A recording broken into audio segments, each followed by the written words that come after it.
living system on our beloved planet is an eloquent expression of the universe's astonishing ability to come into perfect balance, and then to do what life is meant to do, to thrive.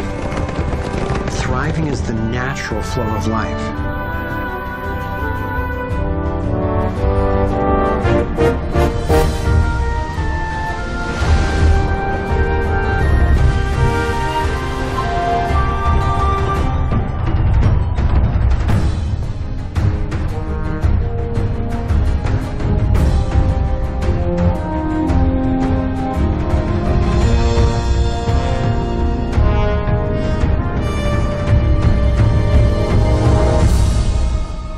Consider what is surely one of the greatest wonders of all, how a tiny egg and a single irrepressibly plucky sperm can unleash a process that brings forth in the end another one of us, a being of vast ability and unlimited potential, with a brain capable of complex and soaring self-reflection, legs made to dance and run, fingers nimble enough to weave a basket, play a violin, caress a face. If nature teaches us anything, it is that life is meant to work, and that like every living thing, our purpose is to thrive.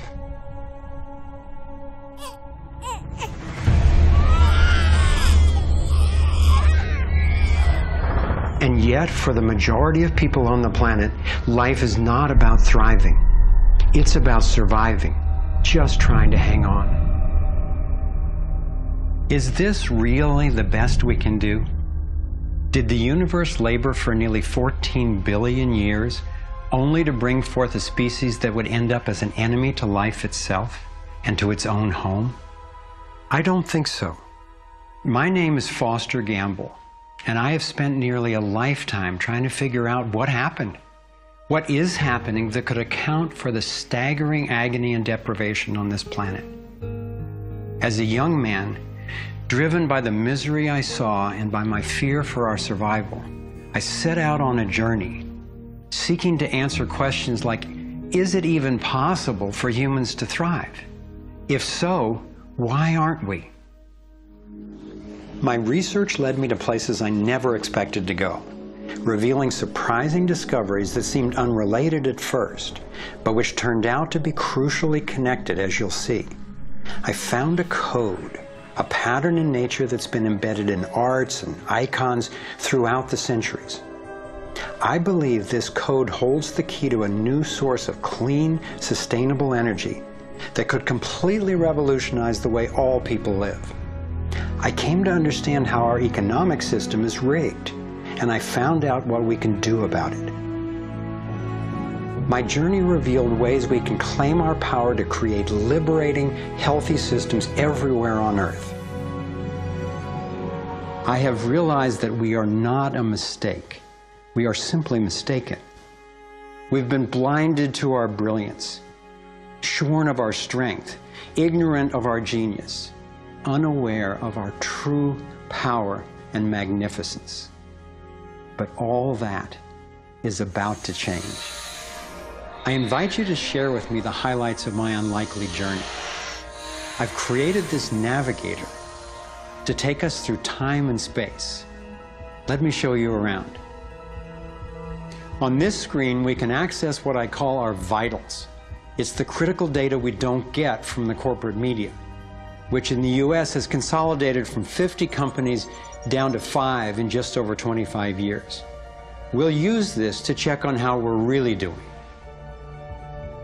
The right screen tracks how to chart a healthy, sustainable course for living on planet Earth.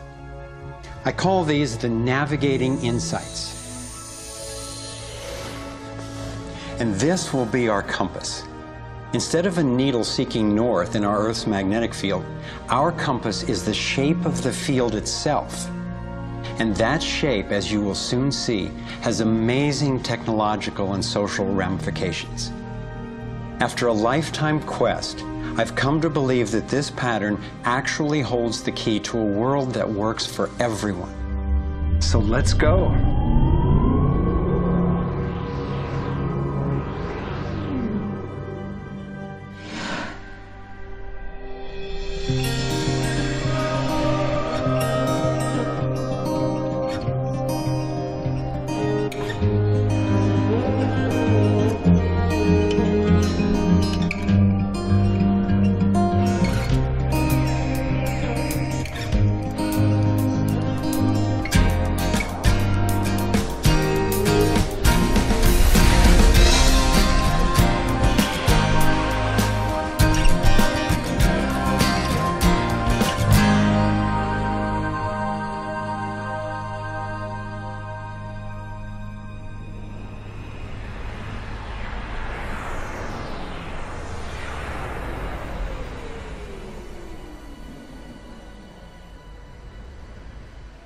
I grew up in a world of privilege and power, attending elite private schools and then Princeton University.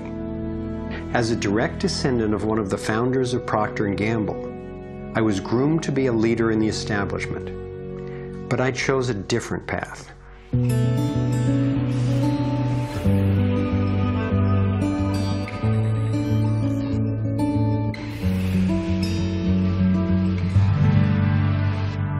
I began to wake up when I was in elementary school. Adults were teaching me that the way to protect myself from a nuclear explosion was to duck under my desk and cover my head. That's when my serious questioning began. A couple of years later, I had a direct experience of universal energy. It happened one day when I was riding on a school bus, gazing out the window. I had a vision of a whirlpool pattern, and I just knew that the flow of energy I was seeing was the same in an atom as in our entire solar system. I felt deeply that I, too, was somehow made of that same pattern. This vision was what originally got me into science, into trying to figure out how the universe works and how we humans fit into the overall pattern of life energy. Years later, I learned that the pattern I saw is known by some in the scientific world. It turns out that in 1921, Albert Einstein got a Nobel Prize for discovering that when energy is released in the universe, there are little packets of wholeness that emerge. This pattern actually tells us a lot about how life evolves. Considering the enduring wonders of creation throughout the universe, and how unsustainable so many of our human systems are, I figured learning how the universe creates and sustains life would actually be quite useful. Each of these little packets of wholeness that Einstein discovered, called a quantum, is made out of its surroundings, but is distinct within it, like a whirlpool in water. These packets are always the same pattern, no matter what size, and they are surprisingly relevant to issues as seemingly disconnected as the wars in the Middle East, the global financial collapse, and how to achieve justice for everyone. We're about to explore how. Mathematicians call this pattern the torus. The energy in a torus flows in through one end, circulates around the center, and exits out the other side. It's balanced, self-regulating, and always whole. I was first officially introduced to the torus by scientist and inventor Arthur Young. Futurist Dwayne Elgin explains how the torus is the primary pattern that nature uses for life at every scale. Evolution means to unfold, to roll out. So the question is, what is the universe rolling out? And what the universe is rolling out is self-organizing systems, and you can see this at every scale. A self-organizing system is a technical term for just a system getting a hold of itself, knowing itself, essentially.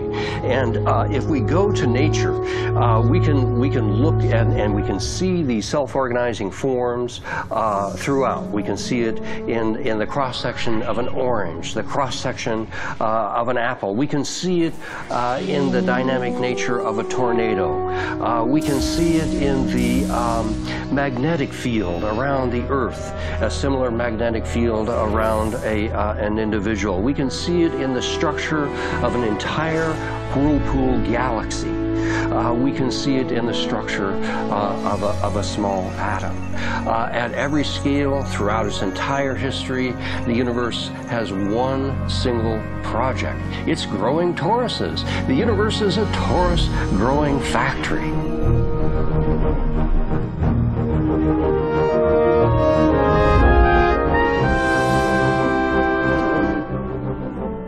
These toroidal dynamics are visible at various scales. One of them is at the galactic level, which are huge spinning structures with billions of stars in it. Looks like typically big arms of galaxies spinning around, and they have vortices that goes from the center out to the edge of the galactic halo that surrounds them. Stars move from this galactic disk out to the halo, down the vortices, and back out again. Stars like Arcturus, for instance, we know have done that path already. That's the appropriate description even for the atmosphere of our planet. The weather goes from the North Pole down to the equator and then back up, from the South Pole up to the equator and then back down. Even the dynamics on the surface of the sun are very similar. Of course, here we're looking at it from an external perspective on a small scale model. When you look at the solar system embedded in the galaxy, embedded in the cluster, embedded in the supercluster, we're traveling in this boundless sea of infinite torus flow.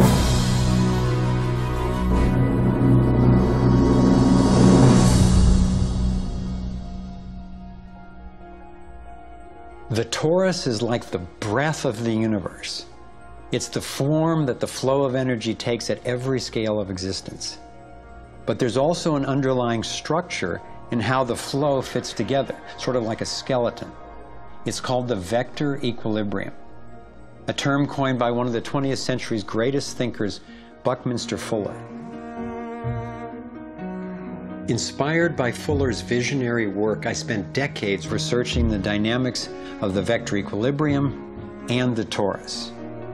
I became so excited by the potential of the toroidal energy form that in 1997 I co-founded a multidisciplinary think tank called the Sequoia Symposium to study the pattern and explore its applications.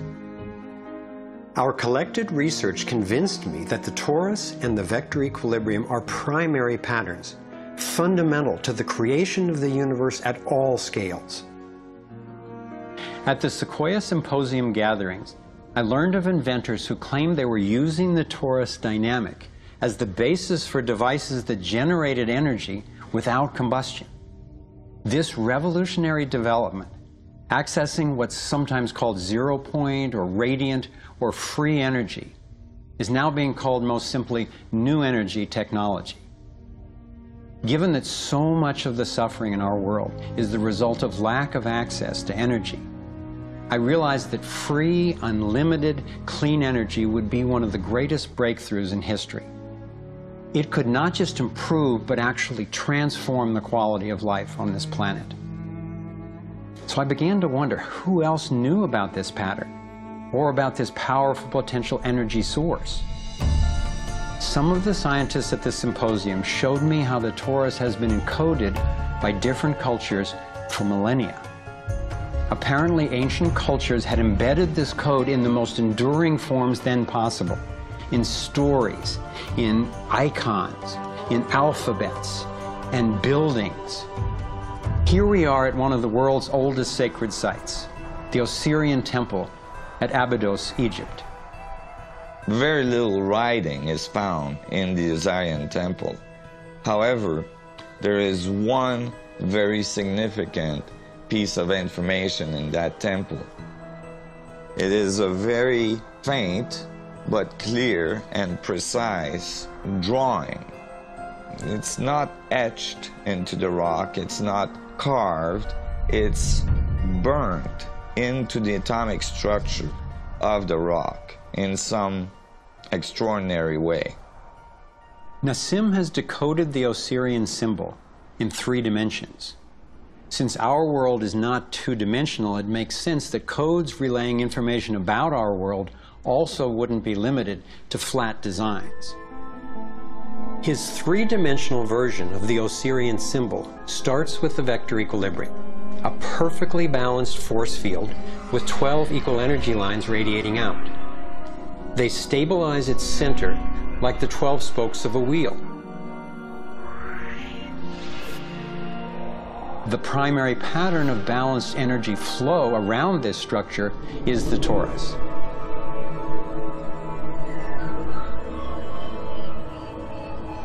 Here we expand to the next larger scale with a total of 64 pyramids called tetrahedra.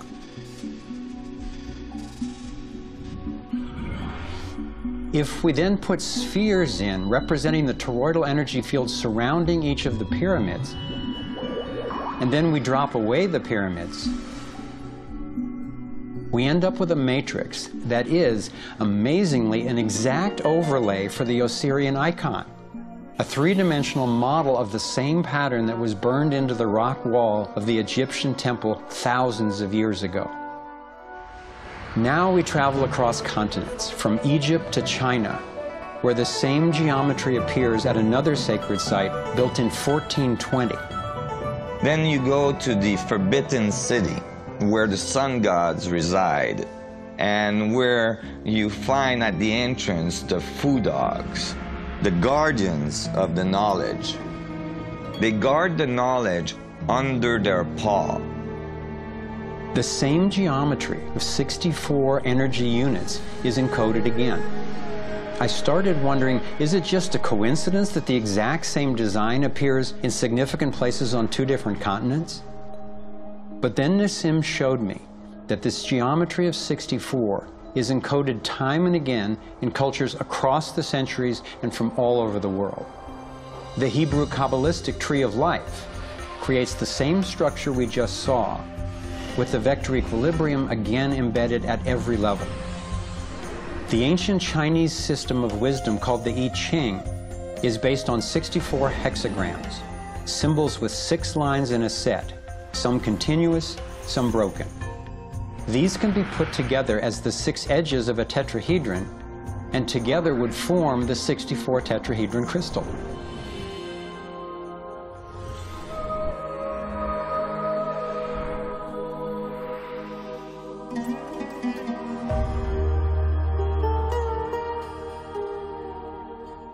This same pattern shows up in modern scientific research.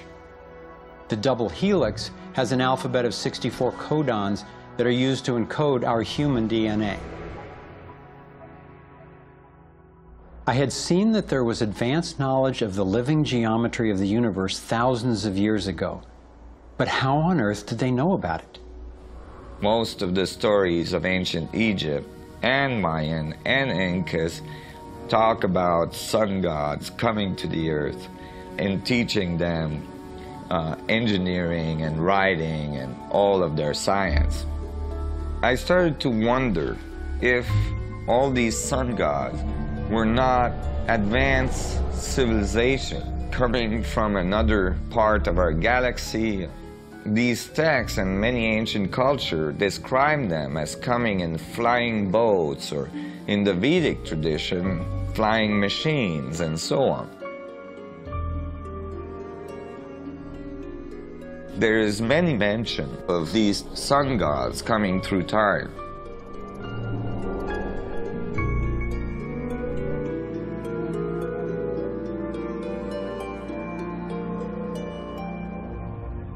Could these early pilots from beyond our world be the ones responsible for sharing the knowledge of this code?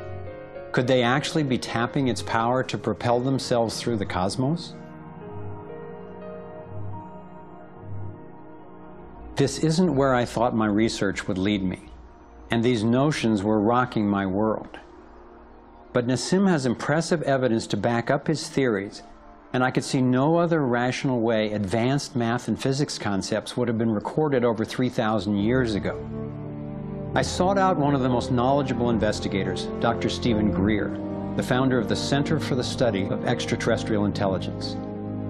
He's conducted hundreds of interviews with top-ranking government and military witnesses.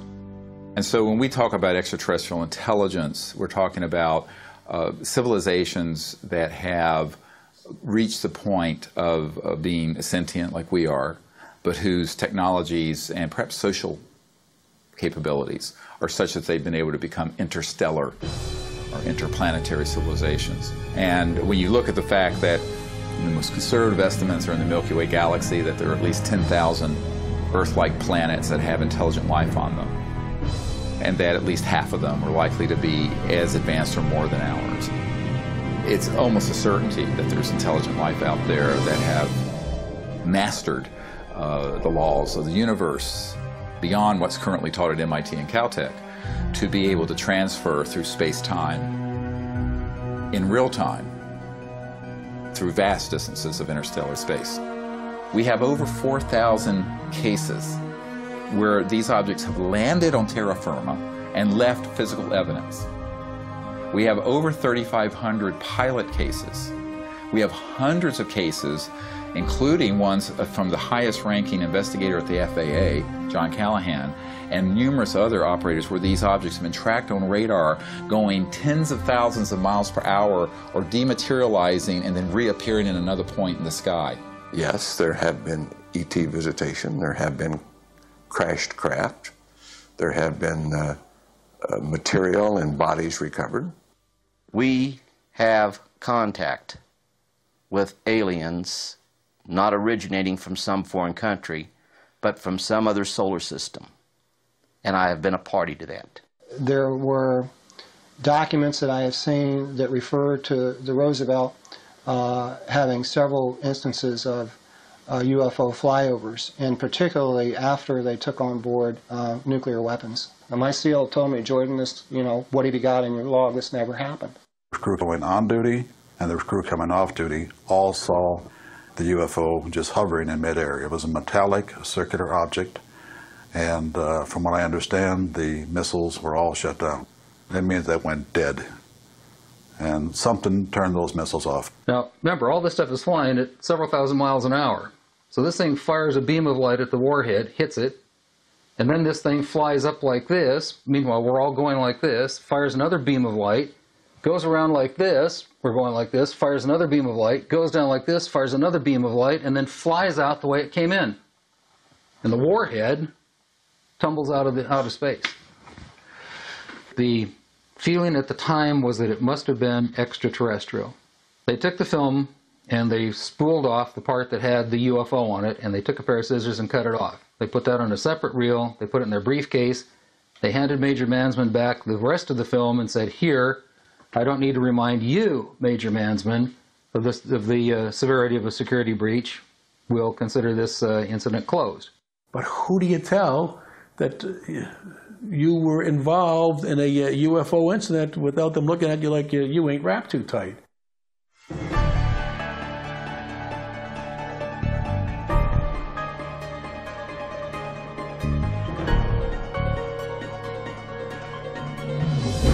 Out of all of the evidence for the existence of UFOs, one extraordinary phenomenon continues to astonish and inspire me. The appearance throughout the world of so-called crop circles. These elaborate designs appear mysteriously swirled into crops of grain in such a way that the stalks are bent over, yet remain alive. More than 5,000 of these patterns have appeared in over 30 countries, most of them in England. The media has led many people, including me at first, to write these crop patterns off as hoaxes, the nighttime work of a few pranksters. Of course, there have been faked versions, but those made by human hands are crude compared to the vast majority of these elegant creations. Could hoaxers have created all 5,000 of these patterns? Could a few people with ropes and boards have created something as complex and beautiful as this one, made in the dead of night in a driving rain and leaving no footprints in the soil? The electromagnetic field over the area where the crop's been laid down to create the image is often electrostatically charged. Some of these areas are littered with strange magnetic particles. One of the most amazing crop designs is not a circle, but a rectangle that seems to be a direct response to a message sent out into space in 1974. The message was a radio signal depicting our planet's location in our solar system and Earth's people, in hopes that it might be received and interpreted by an extraterrestrial intelligence. 27 years later, in 2001, this crop design appeared in England, along with what could be a self-portrait of the sender. This message matches the format of the NASA signal and describes a different solar system from ours, a picture of the sender, non-human DNA, and a microwave antenna they apparently used to communicate, rather than the radio antenna that we used. The antenna symbol had appeared a year earlier in exactly the same field, right next to a working radio wave antenna, like the one NASA used to send out the original signal. NASA continues to officially deny extraterrestrial contact of any kind. And yet, year after year, these spectacular creations appear.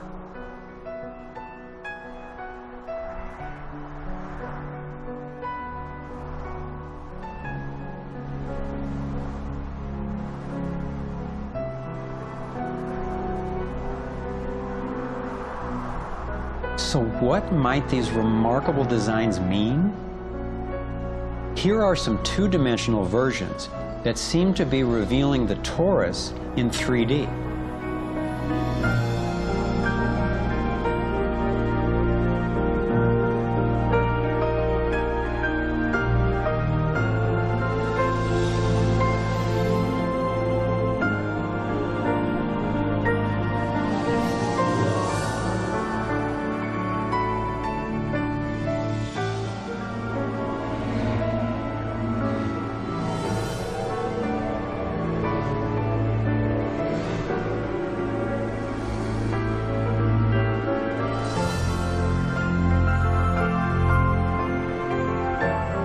And here is the vector equilibrium.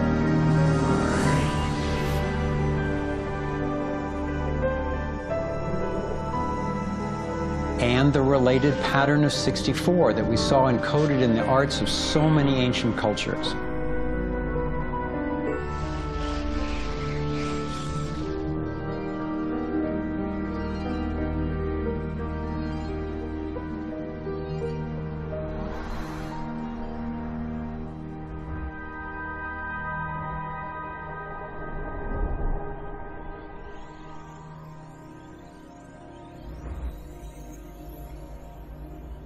When I saw the coherence between the crop circles and the ancient encodings, I thought regardless of whoever created them and wherever they're from, there must be an important purpose to these designs.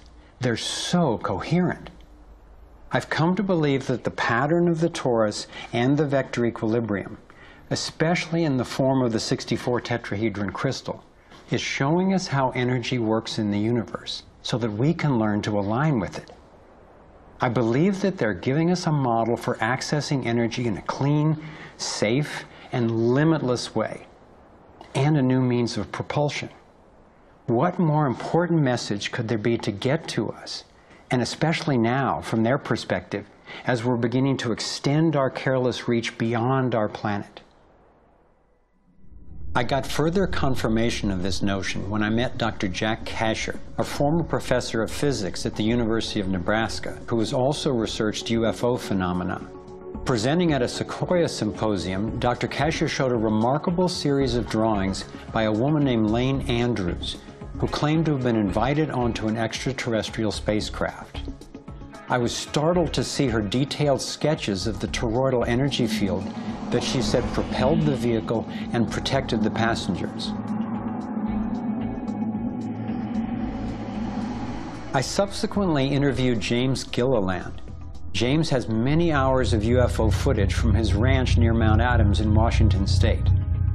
He also claimed to have gone on board an alien spacecraft. What blew my mind was that he had never met Lane Andrews and had no knowledge of her experience, yet he described a phenomenon that was amazingly similar. Numerous ships with spinning rings of light. Could it simply be coincidental that James and Lane described the same torus dynamic, and that both of these people have been harassed extensively by government and military agencies? To some, the idea of UFOs may sound crazy, and yet from another perspective, it is completely plausible.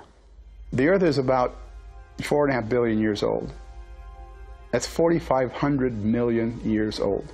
What if there's another planet that's almost exactly like us? Almost exactly. 4,501 million years old. They're a million years ahead of us.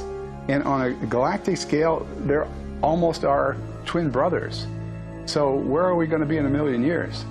We'll have solved all these problems, and there's another way, whether it's wormholes or warping space. There's got to be a way to generate energy so that you can pull it out of the vacuum. And the fact that they're here shows us that they found a way. This is a major shock to the human system that is in process.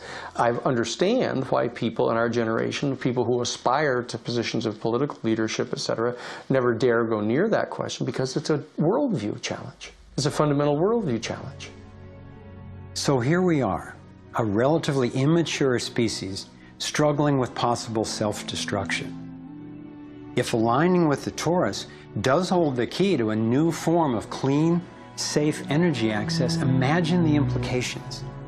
This could be the most important technology breakthrough of our times. So who wouldn't want to have an energy source that's unlimited and freely available? That turned out to be a key question. And that's what led me down the next rabbit hole.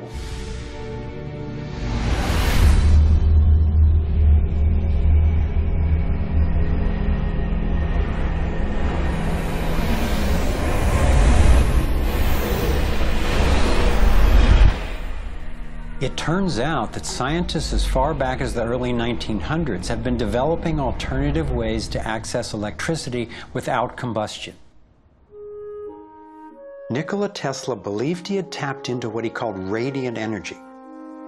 Many scientists believe he was accessing what's now called free energy. But before Tesla could finish the project, his financier, banker J.P. Morgan, who had a monopoly on the copper used for electrical lines, recognized how Tesla's invention could transmit electricity without wires. He then shut down Tesla's funding. Tesla's lab was burned down and he was ostracized, all for trying to implement his vision of unlimited energy for everyone.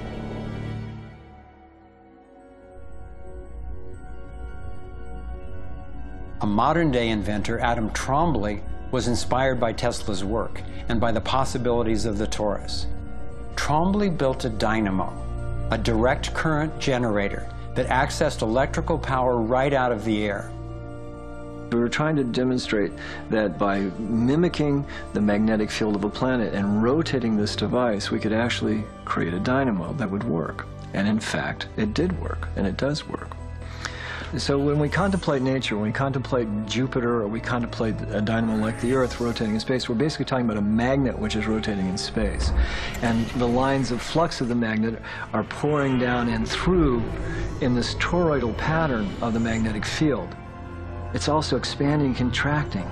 It's breathing. It's taking in the energy of space literally and transforming it. Right here in this toroid, we have enough energy to transform the entire Earth. And that's not just a theoretical statement, it's literally true. To contemplate the implications of this means that every single place on Earth suddenly has power. Every single person on Earth suddenly has power. We have universal abundance. Trombley had been invited to demonstrate one of his generators at the United Nations and the U.S. Senate. But these events were undermined by the first Bush administration. Then the device itself was taken in a government raid. Trombley's experience isn't unique. Almost every time I found an inventor with a promising new technology in the field of free energy, he told a similar story of suppression. Inventor John Bedini began working with Tesla's theories of radiant energy decades ago and has produced an assortment of battery charging devices that generate more energy than it takes to run them. He announced that he was going to start offering them at low cost. Soon after that, he was attacked in his lab and warned not to produce the devices. For his own safety, he had to let go of marketing free energy. These are all devices from labs I personally visited.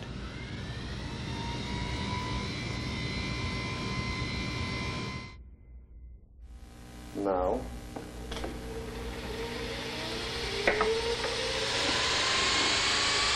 Now, the quality of this footage is obviously poor, and I'm not expecting this to convince you. My point is that being there with these inventors, accompanied by experts, and seeing these new energy devices in operation convinced me that the technology is real. And the implications of that to me are absolutely thrilling. Canadian John Hutchison not only created some free energy batteries, but also used Tesla's theories to counter gravity, to make objects float. This could revolutionize the field of propulsion. His lab was raided and equipment was taken by police and government officials in 1978, 1989, and again in 2000. One of the scientists we were going to interview for this film was Dr. Eugene Malov, an engineer from MIT and Harvard, and editor of Infinite Energy magazine, which covers both theoretical and technological developments in the new energy field.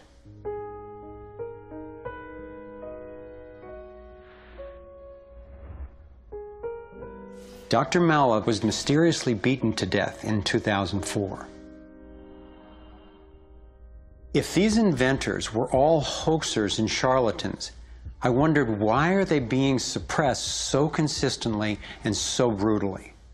I asked free energy inventor Adam Trombley why he thought this technology was being suppressed, and if the UFO phenomenon was related. We've had major military people at great risk to themselves say, yes, these things are real. Why do you think the military-industrial complex doesn't want that statement to be made? Because you start thinking about what kind of technology is behind that. That's the bottom line. The suppression of UFO phenomena is hand in hand with the suppression of so-called free energy. The energy is extracted from the fabric of the space around us, which means it cannot be metered. That is a direct threat to the single largest industry in the world, energy. It's goodbye ExxonMobil, goodbye oil, goodbye coal, goodbye linear transmission of electricity through power lines, all that gone. Unfortunately, it's someone's $200 trillion piggy bank. The proven oil and gas and coal reserves are worth north of $200 trillion.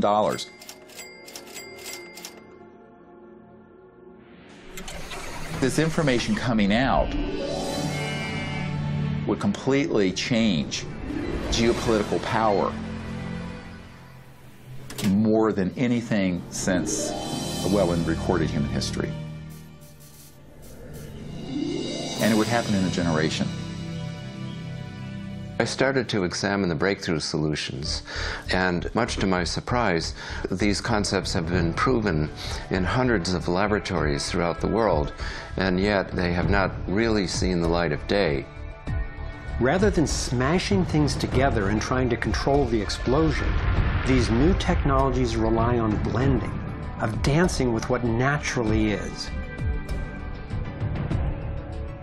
The common denominator of all the free energy devices I've seen is that they mimic, in one way or another, the torus energy shape. You don't have to believe in free energy technology to be concerned about the repression of ideas and inventions. I found myself thinking, what better way to justify our dependence on oil, coal, nuclear, and other dangerous and dirty technologies than to claim there are no better, cheaper alternatives? It was my beloved wife and creative partner, Kimberly, who kept bringing me back to the human implications of my scientific research. For me, as intriguing as the tourists and ETs and free energy are, the most compelling question was, would understanding these things really help alleviate human suffering in any way? And it turns out it can. So much of the pain on the planet has to do with the lack of access to energy. Can you stay warm? Can you get food and water? Can you get hospital care? All that has to do with energy access.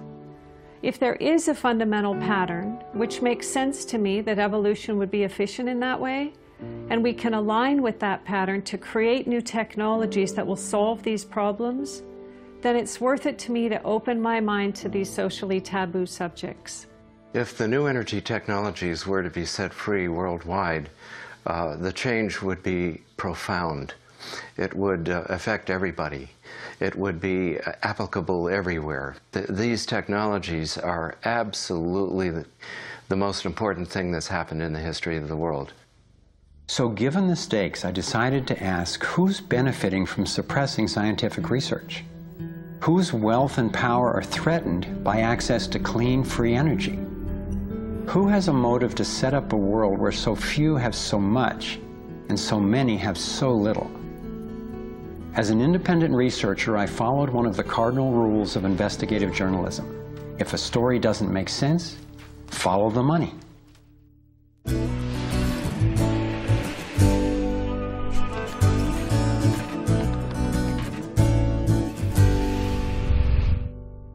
Our being dependent on oil ensures that energy corporations continue to reap phenomenal profits. I see them committing huge resources to undermine energy alternatives, to control global reserves, and to maintain high oil prices. They have enough money and influence to suppress anything that might threaten their monopoly. So who's behind the huge energy corporations? The Rockefellers' oil empire got started in 1870 when John D. Rockefeller founded Standard Oil and became America's first billionaire. Standard Oil has since morphed into ExxonMobil and others. And the Rockefellers control our food as well. They were primarily responsible for the global shift to large-scale petroleum-based agriculture. I remember the so-called Green Revolution of the 1960s and 70s. Like most people, I thought it was a great thing. It was, however, based on the planting of huge plots with a single crop using vast amounts of oil-based fertilizers, herbicides, and pesticides. The Green Revolution was the brainchild of the Rockefeller Foundation's Natural Science Division in partnership with large agricultural corporations. Petroleum-based agriculture provided vast new profits for the oil industry, but never lived up to its promises of ending hunger and promoting health. The Green Revolution did at first increase productivity because every bit of soil was being used for immediate production. But its true costs can now be seen. Taxpayers pay billions in subsidies to giant agribusiness corporations. Small family farms have all but disappeared. Biodiversity is destroyed. Toxic chemicals poison farm workers and pollute the land, water, and our food supply, endangering the health of us all. As of 2010, approximately 1 in every 7 people worldwide did not have enough to eat. The giant corporations who had brought us chemicals for chemical industrial agriculture, and they were talking about 3 instruments to consolidate the food chain. The first was genetic engineering as a way of control. The second was patenting seed and patenting life as a way of control, declaring seed to be private property, treating the saving of seed by farmers as a crime, as a theft of intellectual property. And the third was so-called free trade treaties that would rob ordinary people, farmers, growers, of their freedom to save seed. The design of Terminator technology to create sterile seed in order to impose even more dependence of humanity on a handful of corporations is the ultimate step in this. We are, through what we are doing with seed, literally for the first time, creating a new colonization, which I call the colonization of the future.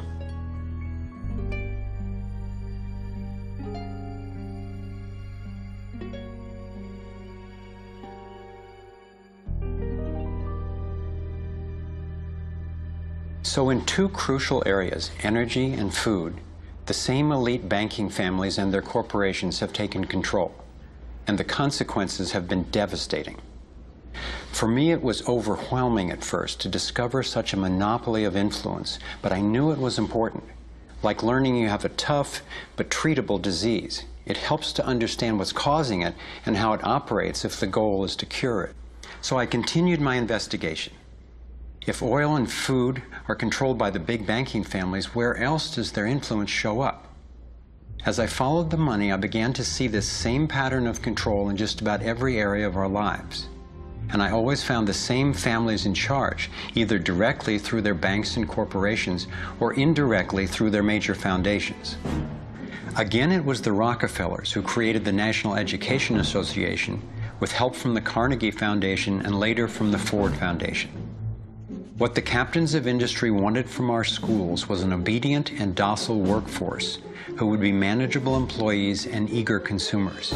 Schools are to establish fixed habits of response to authority. That's why it takes 12 years.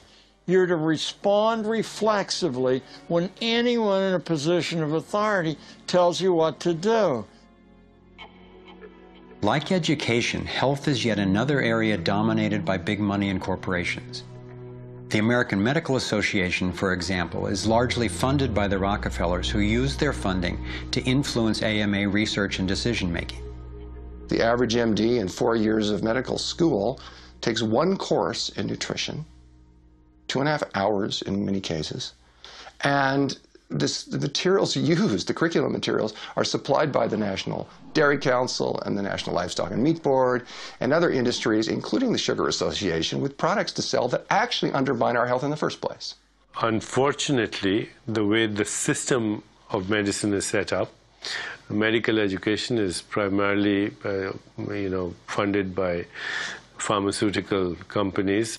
So there's a motive to make and sell as many drugs as possible. It's also a very time-effective way of making money for the physician, for the pharmaceutical company, for the whole medical establishment. But it's really perpetuating the problems it was meant to alleviate. Side effects may include nausea, dry mouth, and constipation. Decreases in white blood cells, which can be serious. Sexual side effects, diarrhea, nausea, and sleepiness. Can lead to coma or death. How far will these forces go to make a profit? Would they actually suppress cures for diseases the way they've suppressed free energy technology? Sadly, my research has shown me the answer is yes. One well-documented example is the case of Dr. Royal Rife. In the 1920s, Dr. Rife invented the most advanced microscopes of his time. He also developed a new technique he called coordinative resonance, which was apparently able to destroy cancerous tumors as well as viruses. In 1934, in clinical trials affiliated with the University of Southern California, Rife's treatment was tested on 16 terminally ill cancer patients. Within 3 months, they were all successfully cured. Soon after, a lab testing Rife's technology was burned down and a frivolous lawsuit was filed. Through the efforts of Morris Fishbein, head of the Journal of the American Medical Association, Rife was essentially shut down and ruined, his brilliant and promising work all but forgotten. It was really hard for me to consider that someone might actually be suppressing cures. And cancer has run through my family like a raging river. I found out that it's all about patents. If a pharmaceutical company can patent and make money from treatment, especially one that we have to keep on using, then that's what we get. Otherwise, we don't even hear about it. It's not just Rife who got shut down. Reen Case had an old Indian Ojibwe formula that was effective. Harry Hoxsey and Max Gerson had natural remedies that worked. But you know, if you go and you look them up, the AMA makes them sound like complete quacks. And that's where following the money has been so helpful, because the same powers who control the AMA and their research and funding control the pharmaceuticals. So there's a multi-trillion-dollar financial incentive to suppress cures that can't be patented. Knowing that cures exist has not taken away the anguish I feel from losing so many people I love to cancer. It's given me something really satisfying to do with the pain. And I believe when we take the love and devotion that we have for everyone who's died and who will die unnecessarily, and direct it to developing and getting these cures out to people who need them, we can break this cancer legacy and heal.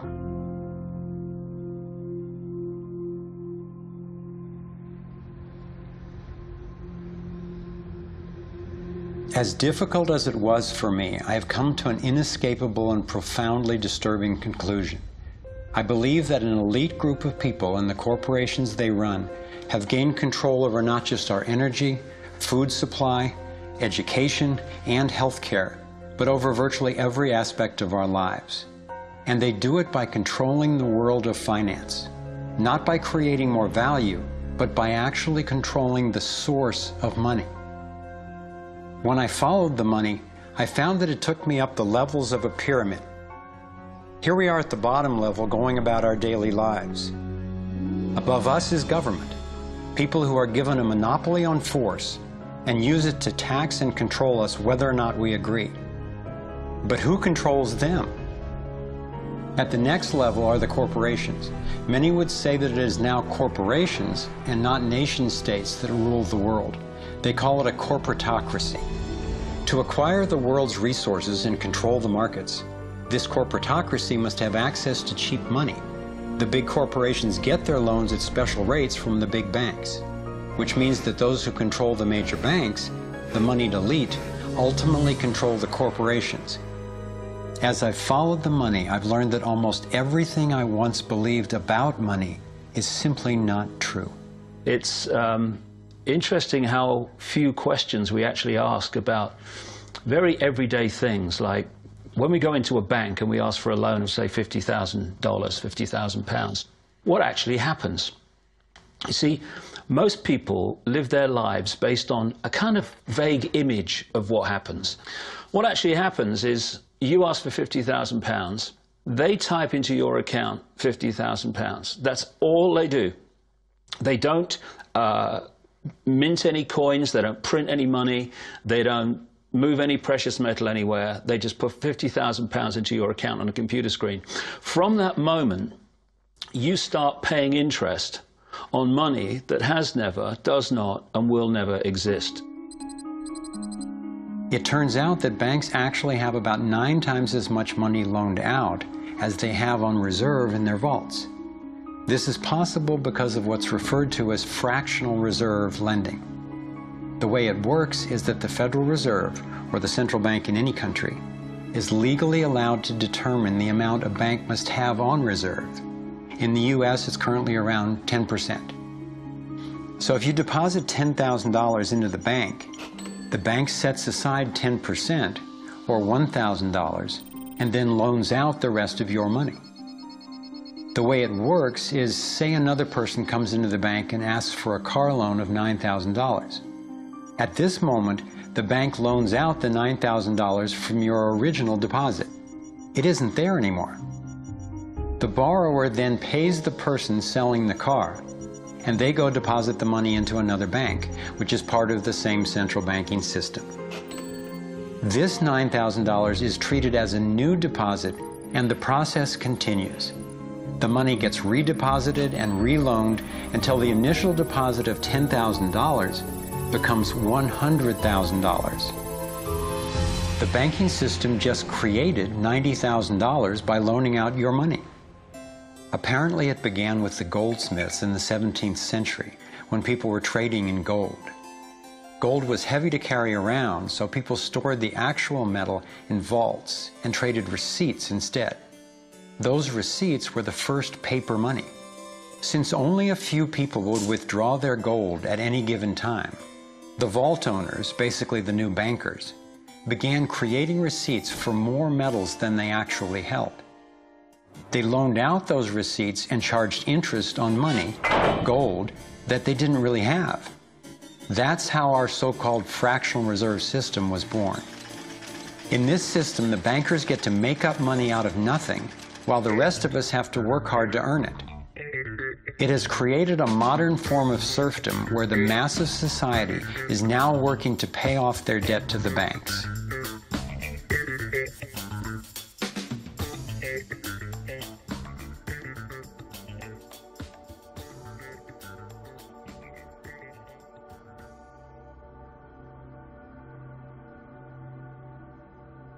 Under this fractional reserve scheme, we inevitably become debt slaves to a ruling class of financial elite, not because they are better or smarter than anyone else, but because they have rigged the system to benefit themselves at the expense of most people on the planet. Catherine Austin Fitts is an expert on this issue. She was an Assistant Secretary of Housing and Urban Development under President George Bush Sr., and then an advisor to the Clinton administration. Let's set up a game of Monopoly and you want to buy Park Place. What I can continually do is just print money, give myself more money, lower the value of your money by printing more. No matter how hardworking you are or how successful you are, I can always end up buying you for free. So how come if you or I make up money, it's called counterfeiting, but if the banks do it, it's increasing the money supply? How did the banks get this power? This is Jekyll Island, where in 1910, representatives from the Rockefellers, Rothschilds, Morgans, and other private bankers gathered secretly to draft the legislation that would create the Federal Reserve. Ed Griffin literally wrote the book on what happened at Jekyll Island.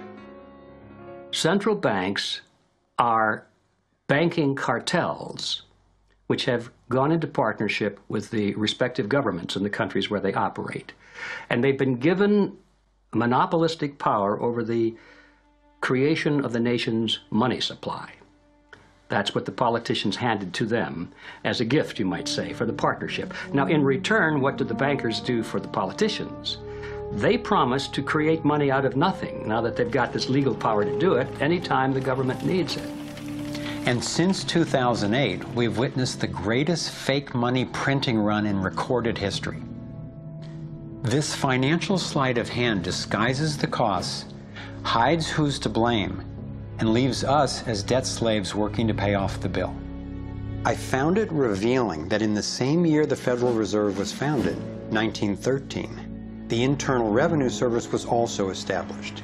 An income tax was then instigated so you and I would have to pay the politicians' debt plus interest to the bankers.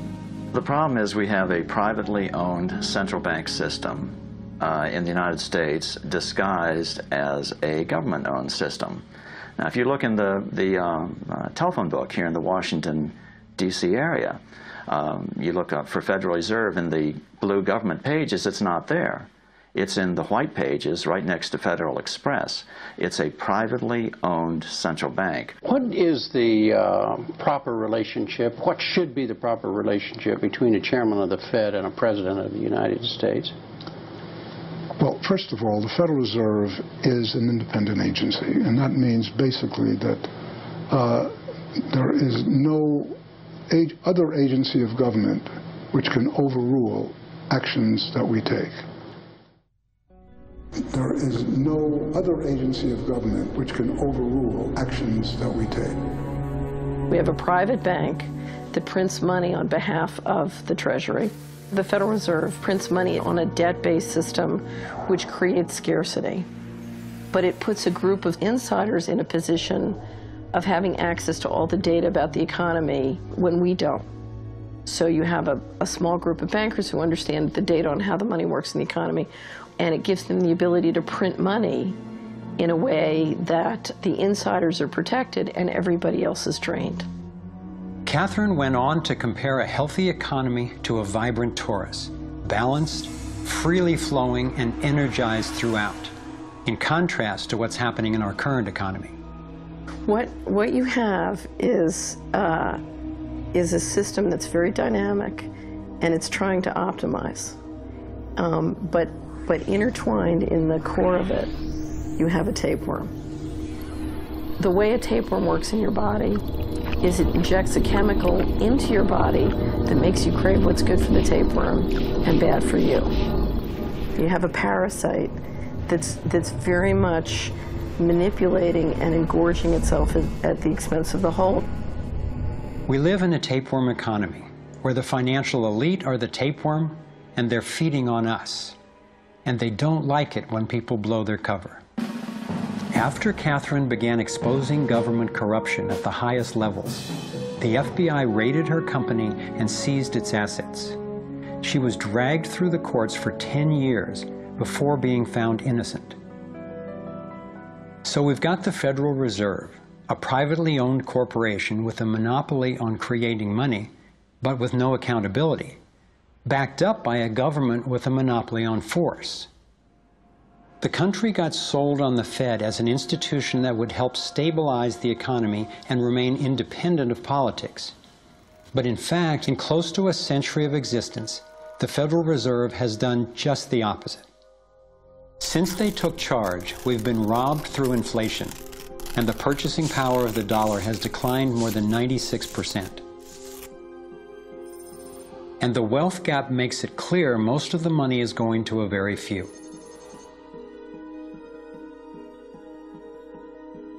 Only 16 years after the Federal Reserve was in power, America experienced the Great Depression.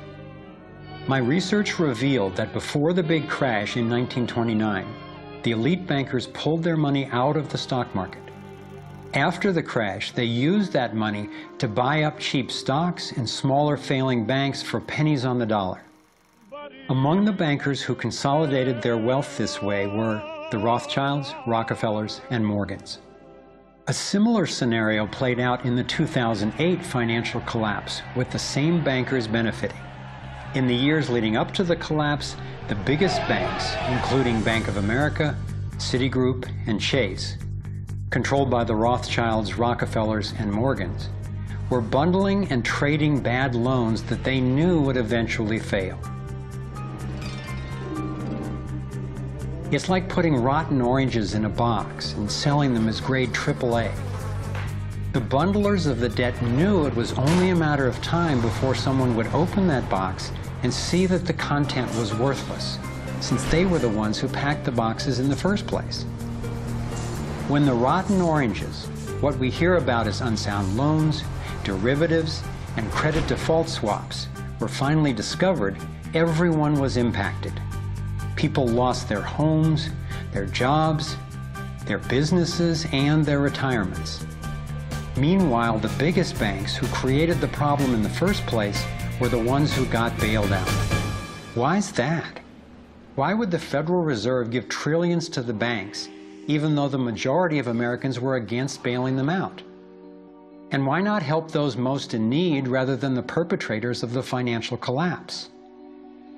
My research led me to believe that the same people who created the Federal Reserve, the Rothschilds, the Rockefellers, and the Morgans, still control it, and they use this scheme to bail themselves out at our expense. Many of the banks created are still the most powerful lobby on Capitol Hill, and they, frankly, own the place. I'm convinced that the near collapse of the economy in 2008 resulted from an orchestrated pump and dump scheme designed and executed by the big bankers to consolidate wealth and power. David Icke explains how he sees the Federal Reserve rigging the so-called business cycles.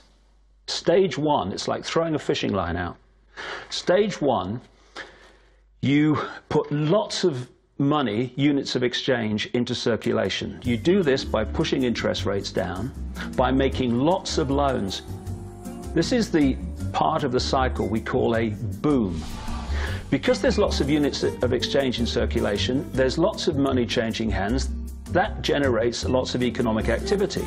That generates jobs. And as more and more money is spent, there's more demand. So companies take out more loans of fresh air money to increase their production.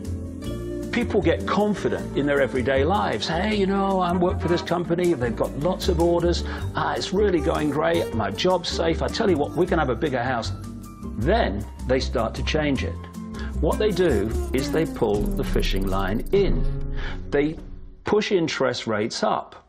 Now, fewer people, are taking out loans, and they make the criteria for having a loan from the bank stronger anyway.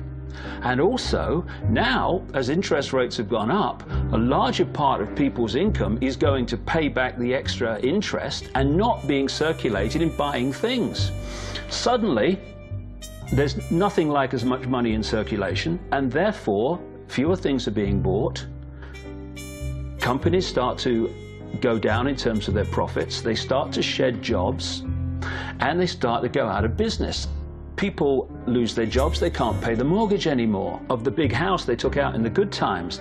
Now what the banks are doing is starting to reel the fishing line in, because as they go bankrupt, companies and individuals, the banks get the real wealth, the property, the land, the resources that they had signed to them for lending merely figures on a screen. Now this economic cycle of fishing line out, fishing line back, lots of units in circulation, pull them in, has been going on for centuries. And what it's done, it's stolen and accumulated the real wealth of the world in the hands of the few.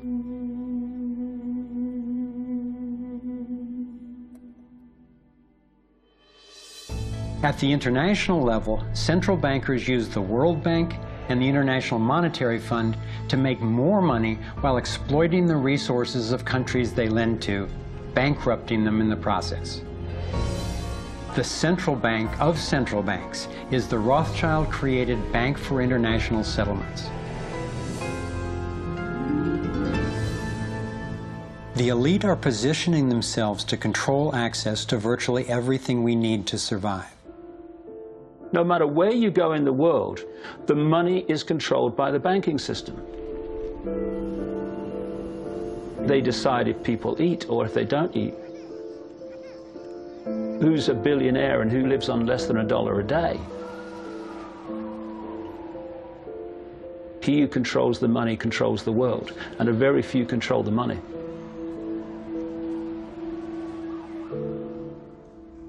At this point, my view of the world had been turned upside down. I was struggling with the realization that the failure and suffering of so many is actually success and fulfillment for a few. The elite central bankers who fooled the world into letting them create money. They already have vast fortunes, so what is their end game? What is their ultimate agenda?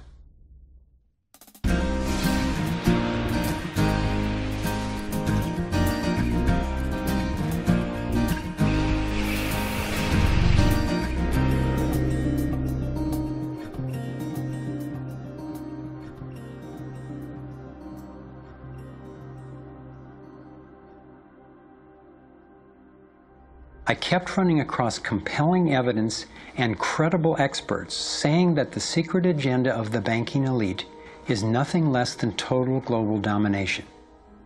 At first, I resisted the idea, but I was committed to finding out what was keeping us from thriving, no matter where it might lead. One night I woke up at 3 a.m. with the burning question: if this small group wanted to dominate the entire world, what would they need to control to accomplish it? I jumped out of bed and started making a list. First and foremost, they'd have to control money, and they do. Controlling money allows them to run everything else. They'd need to control energy, and they do. They already control big agriculture and world trade. They're buying up water supplies worldwide. They've got health in their pocket, and they're trying to suppress natural alternatives. Mainly, they'd have to control what information we'd get and how we'd react to it. In America, the internet, our greatest tool for communication and grassroots organizing, is currently not controlled or censored, but its open status is being attacked from all sides. Governments, corporations, and the United Nations are all attempting to take control. For complete domination, dissent has to be controlled. They'd need to take away our rights, spy on ordinary citizens, and track every aspect of our lives. As the day dawned, I knew that a powerful elite had almost everything set up to rule the world. And I had the frightening realization that Big Brother is not just coming, he's here now. We are already in the Matrix. So how do we get out? To envision that, I realized I needed to discover what their ruling structure looks like and how it works. A relatively small group of families, especially the Rothschilds, Rockefellers, Morgans, and Carnegies, along with the Harrimans, the Schiffs, and the Warburgs, have been leading the controlling elite in the West for generations. I'm not implying that every individual in these families is aware of or active in the global domination agenda. However, I'm convinced the heads of these dynasties control the corporate and banking interests that carry out the sinister scheme that is destroying so many lives. Those secretly driving the agenda have been known by many names. Leaked reports confirm that they meet throughout the world behind closed doors to discuss their agenda. Then, like clockwork, their plans begin to show up in the media, finance, corporate, government, and military arenas. Of course, not everyone involved in these groups is in on the decision-making. There is a hierarchy of knowledge and participation. One of the primary symbols of the controlling elite is the all-seeing eye. It's on the dollar bill. It's on the American mass surveillance system initially called Total Information Awareness. It's on the British intelligence agency MI5. And it even oversees the Supreme Court complex in Israel, designed and funded entirely by the Rothschilds. I believe they've taken the majestic image of the Cheops pyramid and its legendary metallic capstone and perverted the meaning to represent those at the top being able to track and control all those under them.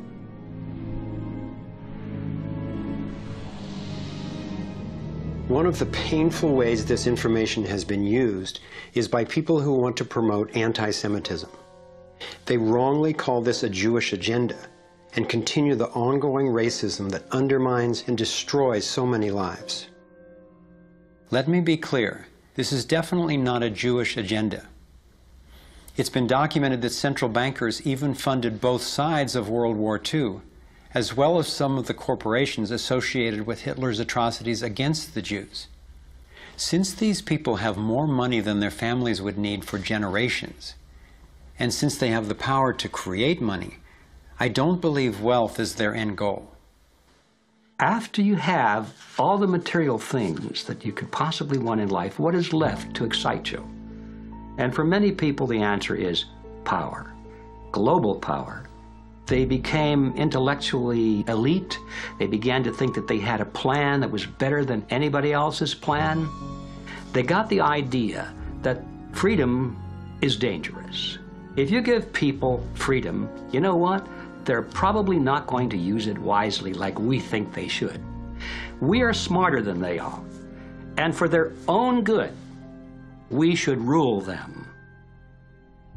As I came to accept the idea of a ruling elite planning for total global domination, I began to hear these same people actually talking more boldly and publicly about it, only they call it the New World Order.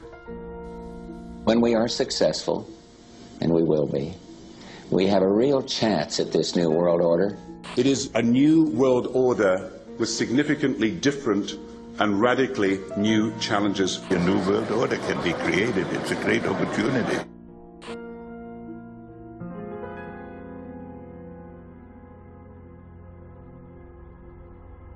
Given the condition of our world, a new world order can sound like a great idea.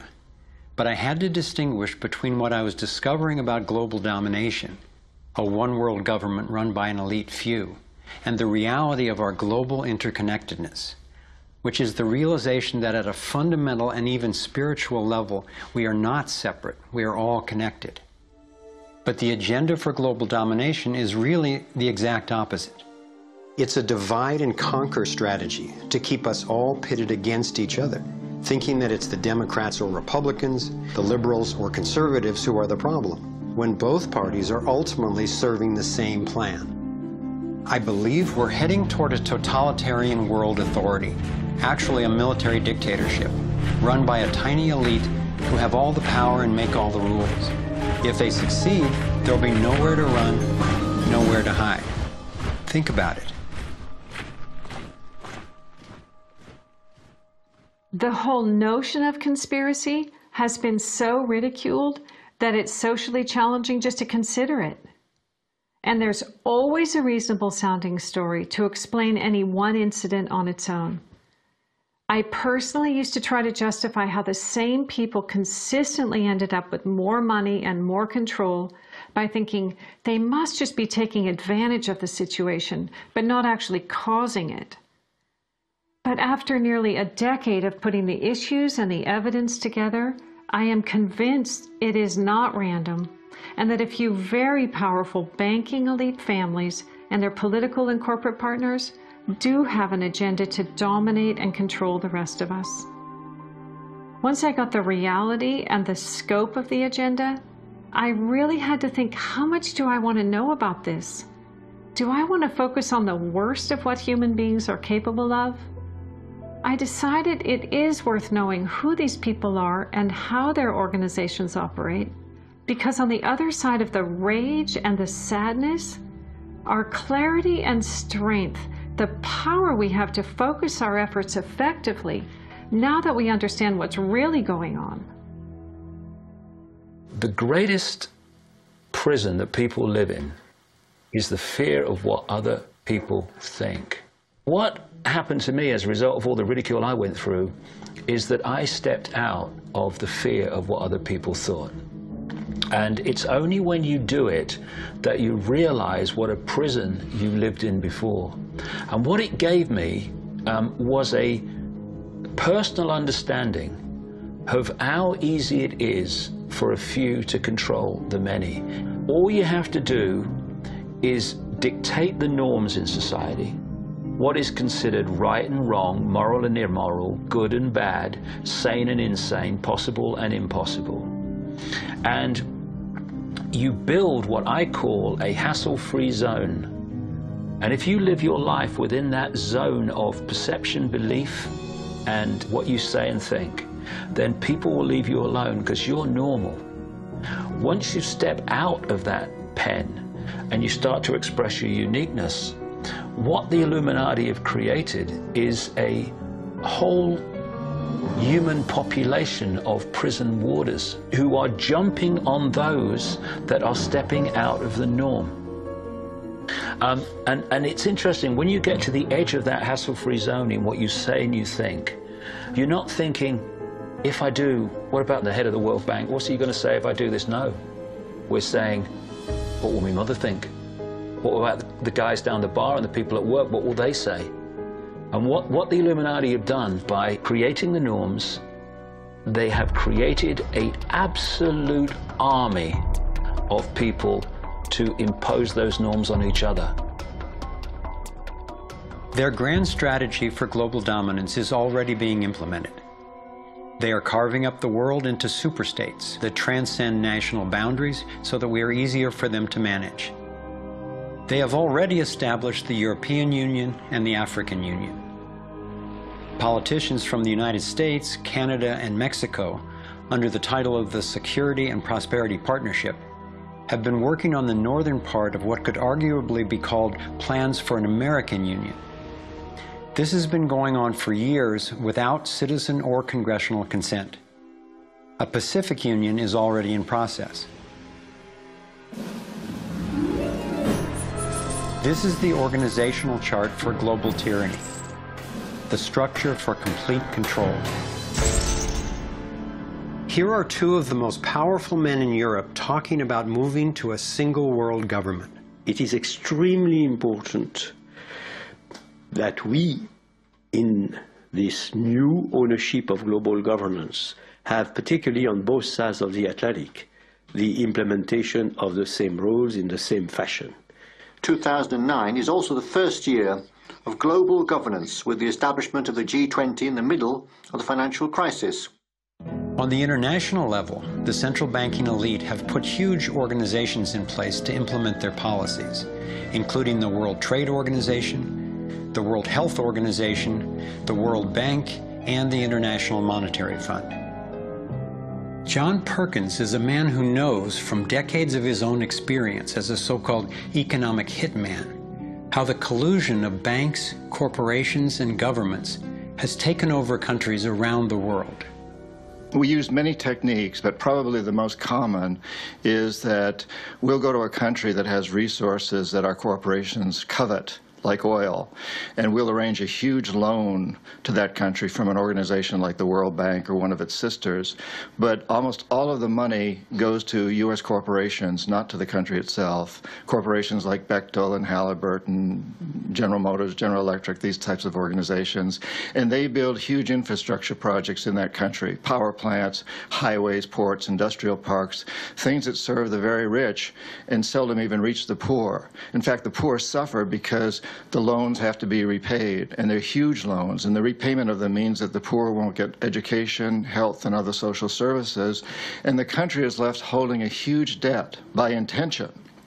We go back, we economic hitmen, to this country and say, look, you owe us a lot of money, you can't repay your debts, so give us a pound of flesh. But as soon as one of these anti-American presidents is elected, one of us goes in and says, hey, congratulations, Mr. President. Now that you're president, I just want to tell you that I can make you very, very rich, you and your family. Get several $100 million in this pocket if you play the game our way. If you decide not to, over in this pocket I've got a gun with a bullet with your name on it in case you decide to keep your campaign promises and throw us out. Sell our oil companies your oil real cheap, or vote with us at the next UN vote, or send troops in support of ours to someplace in the world such as Iraq. And in that way we've managed to build a world empire with very few people actually knowing that we've done this. Like many people, I thought a conspiracy for global domination could not really work because basically people are just not that competent. I thought there's no way they could pull off such a scheme at the necessary level of control and secrecy. One of the false hopes is this is all happening because government is incompetent, and it's a giant mistake, and people really don't know. And of course, that's great air cover for the fact that the system really does know where it's going, and it's going where it wants to go, and it's being successful at it. Still, I wondered how could something that is so big and corrupt be kept secret? It's a simple structure, and if it wasn't simple, it wouldn't work. And it can be likened to a compartmentalized pyramid. If you look at any organization today, no matter whether it's a transnational corporation, a university, a government, a secret society, they're all structured as a pyramid. And as the CIA and other intelligence agencies talk about, they have this need-to-know system. Only let people know as much as they need to make their contribution and no more. So you take a bank, an individual bank, not that there is such a thing. At the bottom, you've got the people you see when you pass your check over the counter in the bank. Now, they don't know what the bank manager behind them knows and is discussing. They only know what they need to know to do their job. The bank manager in the office behind them, he doesn't know or she doesn't know what's happening at the next level, and they don't know what's happening at the next level. And eventually, you've got a tiny few people at the peak of the pyramid of that banking structure. They're the only ones that know what the real agenda of the bank is and what the direction is that they're going and why. This kind of compartmentalization explains how the Manhattan Project, which developed the atom bomb in World War II, was kept secret despite having 130,000 people working on it. When I first let in the scale and the intentions of the agenda, I felt like I had the flu for about 2 weeks. But then it dawned on me. Here was this well-planned, well-orchestrated attempt to squelch human potential, and still our brilliance shines through. Even though we've been systematically distracted and repressed, people have come up with innovative, ingenious solutions to a huge number of the problems that we face. It's not our fault that we didn't recognize how organized and intentional this scheme is. It's our challenge. I looked at the kind of world the controlling elite have already given us, and I had to ask, what kind of world would we be living in if they had absolute and complete domination over everyone, everywhere? In this new world order of theirs, a tiny number of people would exercise total control over the lives of everyone through a system of intrusive surveillance, violent suppression of dissent, and debt slavery. Imagine tiny islands of opulence surrounded by a sea of misery, where the mission of the military is to protect the haves from the have-nots. I've come to believe that their endgame is truly ominous, and that they will stop at nothing to continue implementing their plan. As difficult as it may be for Americans to accept, I'm now convinced the agenda of the global elite includes destroying the financial strength and sovereignty of the United States. With its history of free speech and armed revolt, America represents the major hurdle to global consolidation of power. If they can succeed in bringing down this country, I believe the international elite intend to transfer the power and productivity of Americans to their one-world dictatorship, gradually taking over our lives in what David Icke calls the totalitarian tiptoe. Think about it. They've got us so deep in debt we can never repay it. They're collapsing the dollar, and they're attempting to replace it with a global IMF currency. This press for a global cashless electronic currency would enable a central authority to financially disable any individual or group in an instant. Now, for the first time in history, international taxes are being proposed under the pretense of addressing climate change. Like a Trojan horse, the suggested treaty unveiled at the 2009 Copenhagen Climate Conference appealed to our concern for the environment while distracting us from the fact that this unprecedented carbon tax would be paid to the World Bank and enforced by global police. There are ways to address our obvious need to curtail pollution without creating a tax base for tyranny. You want to change society in a way that you know that if you do it openly, you know you're going to get an adverse reaction. So you don't do it openly. You play problem, reaction, solution. Stage one, you create a problem. It could be a terrorist bomb, it could be a 9/11, it could be a run on a currency, it could be a stock market collapse, a government collapse. You tell the people your version of A, who did it, and B, why. And at this point, problem, reaction, solution would fall down if we had a media that was in any way related to journalism. Instead, the mainstream media is a public relations office for the official version of events. Turns out President George W. Bush was right about Saddam Hussein hiding weapons of mass destruction. The virtually only way or source of information that the public have about this event is from the mainstream media. And what they're looking at stage two of problem, reaction, solution is the reaction of outrage, of key fear. And they want the public to say to the government, something must be done, this can't go on, what are you going to do about it? And this allows stage three, which is those who've created the problem, glean that public reaction with a false story, to then openly offer the solutions to the problems they have themselves created. The idea of using tragedy, manufactured or simply utilized, was deeply significant in my finally understanding how far these people will go to achieve their goals.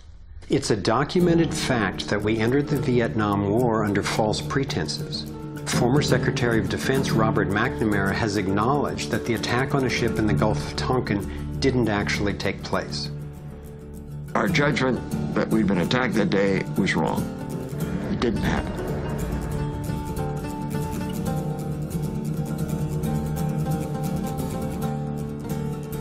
More recently, former President Bush used non-existent weapons of mass destruction as a pretext for invading Iraq. Tactics like this are sometimes referred to as false flag operations. An increasing number of people believe that 9/11 was a false flag operation by the global elite in order to set the stage for taking over Middle East oil and dismantling U.S. constitutional protections. There are lives in the balance. There are people under fire. There are children at the cannon. There is blood on the wire. There is blood on the wire. There is blood on the wire. There is. Most of what's needed for a police state is actually already in place.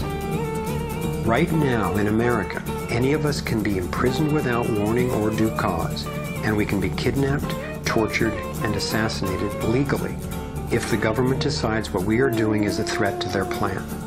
All they have to do is name us as a suspect in their so-called war on terror. We're being watched more and more. In 2010, there were 30 million surveillance cameras recording us in the U.S. alone. When we demonstrate, we're now relegated to what are euphemistically called free speech zones. Zones for free speech? Every phone call and email we send is collected and archived and can be inspected at any time. Our driver's licenses and passports have computer chips implanted in them to track our every move. And now hospital patients are getting these same chips implanted under their skin. In fact, it was Procter & Gamble who developed these chips, initially for tracking their products. It's always offered as a way to help, but even an assistant director of Central Intelligence has admitted it's an entry point to getting all of us chipped for better tracking and control. These would-be controllers, through the U.S. Space Command, have outlined a plan called full spectrum dominance. Sophisticated satellite surveillance, as well as directed energy and laser weapons, which are already developed, have the ability to target dissenters anywhere on Earth. I believe they are also trying to ensure they can deal effectively with any resistance. FEMA containment camps and railroad cars with shackles have been recently constructed or refurbished all over the United States for use in what officials call times of pandemic or civil unrest.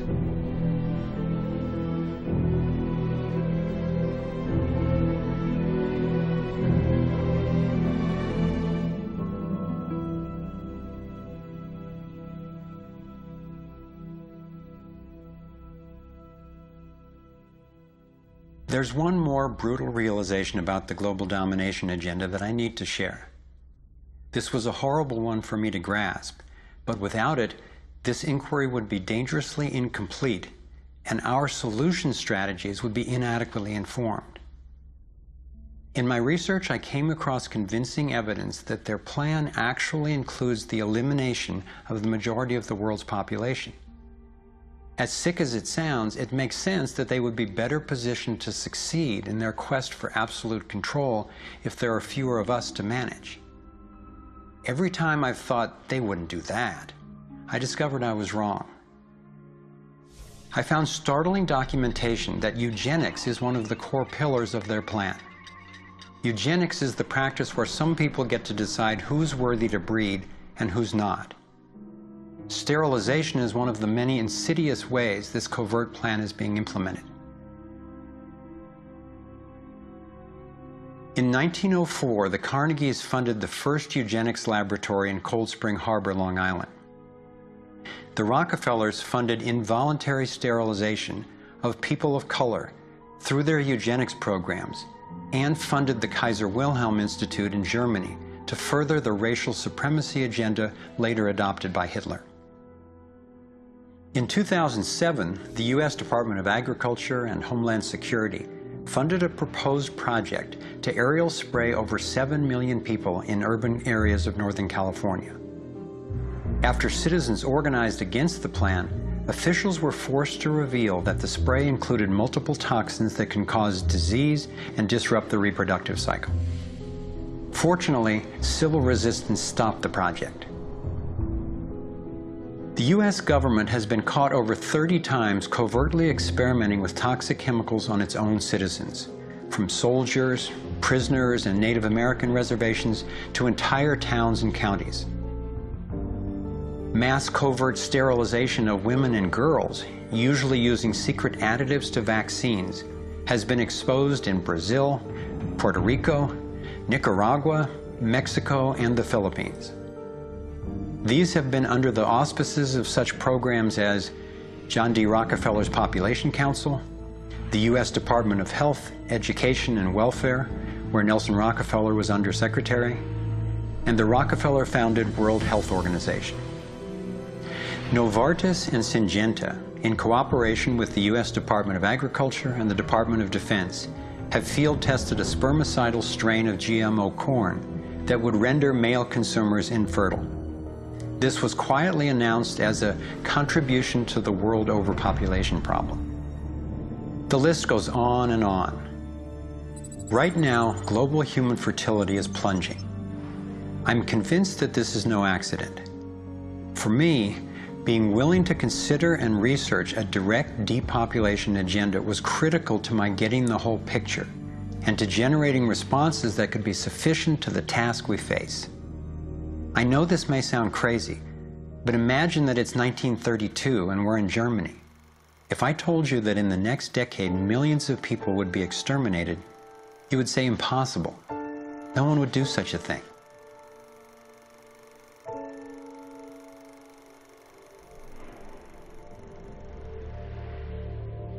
This is what depopulation looks like today.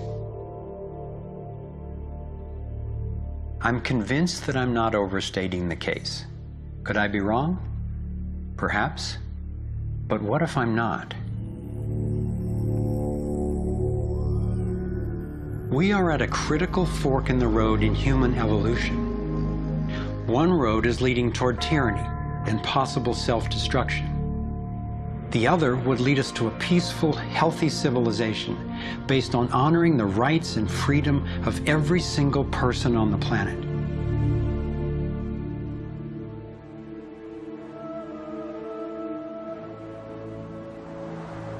To set off in this new direction, it's up to you and me to clear that road. The time has come to say, enough. There is another way. I believe that together we have the knowledge, the resources, and the solutions to meet that challenge.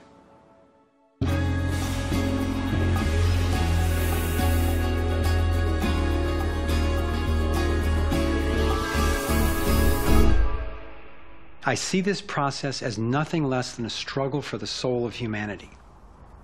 It begins with a shift in worldview, answering the question, who are we really?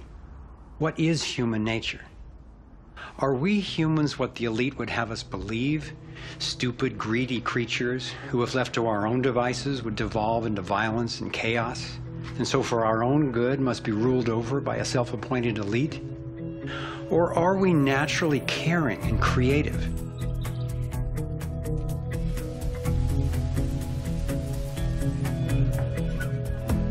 I believe when people are healthy and have what we need to survive, we can create a world based on integrity, freedom, and compassion. A world where everyone can thrive. Which of these two views will shape our future? That's our choice now. The agenda of the ruling elite is the product of a destructive worldview, based on their beliefs that there's not enough to go around, that some people are more deserving than others, and that their own safety depends on maintaining absolute control over the rest of us. In short, their worldview is based on scarcity and fear. But as powerful as they are, the architects of the New World Order cannot create their dreadful vision without our collusion. To stop them, to render their agenda obsolete, we have to wake up. We have to take action.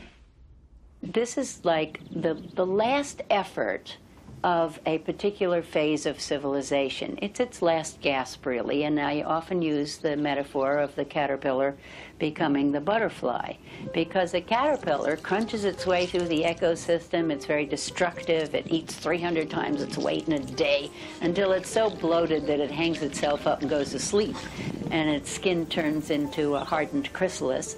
And then in its body you get these imaginal cells, biologists actually call them that, forming within the caterpillar's body. The caterpillar's body then actually becomes a nutritive soup for those cells. But what's important about that metaphor is that the old and the new coexist for a while. And it's the job of the caterpillar to preserve its life. It's a desperate government that we have now trying to control oil in the Middle East and wanting now to promote nuclear energy and all these things that they know better, but they have to play out the role of protecting themselves. It's their job. And if you love butterflies, you don't go around stepping on caterpillars. So we can't hate them. It doesn't do any good. But if you want alternative energy, you don't ask an oil economy administration to produce it for you. We have to produce it. We imaginal cells have to show that it's cheaper, more efficient, and more effective.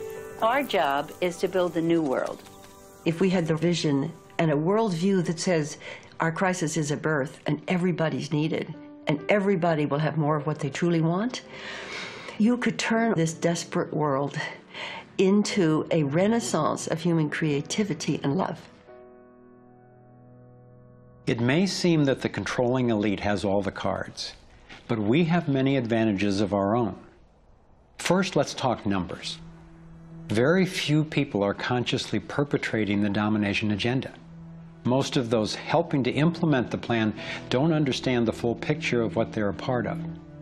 By my calculations, we outnumber the actual architects of the plan by more than 1,000,000 to 1 in the U.S. alone.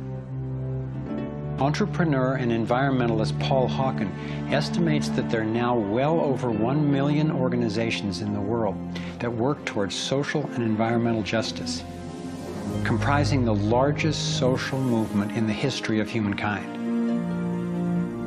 This movement, when connected electronically, could become a network of networks that will be the most powerful activist force for change ever. If you look at the people who are involved with restoring this earth and stopping the damage and resisting the depredation and nurturing change and reimagining what it means to be a human being, and you're not optimistic, then you might want to get your heart checked, you know, because there is an extraordinary, beautiful, gorgeous, fierce group of people in this world who are taking this on. The second important advantage for us is that all the power centers that the elite control require our participation. If enough of us withdraw our support, their plan can't work. This is true of the central banks, the military, the corporate media, the government, and more. And following the models of Mahatma Gandhi and Martin Luther King Jr., we have the power of nonviolent non-participation. It takes tremendous energy, resources, and deception to try to dominate the lives of others. In moving toward freedom, on the other hand, we have on our side the evolutionary life force and what Gandhi called satyagraha, the simple power of truth. In India, we have thousands of villages which are now freedom zones. So we will not accept patenting. We will not cooperate with it, just like Gandhi did not cooperate with salt laws. We will not allow chemicals and genetically engineered crops to enter our ecosystems because they threaten this biodiversity. And this freedom movement, which is a freedom movement for all species, not just for individual humans, is something that's growing so fast and is reflected in the movement for GMO-free zones in Europe. I turn my back, and there's another 1,000 GMO-free zones. 90% of Italy, 90% of Austria. The freedom zones around the seed, around food, are creating massive shifts. In Bolivia, a grassroots movement took to the streets, relentlessly banging pots and pans, and eventually stopped the foreign corporate takeover of their water resources. Though very little is shown by the corporate media, there are countless success stories going on every day all over the world.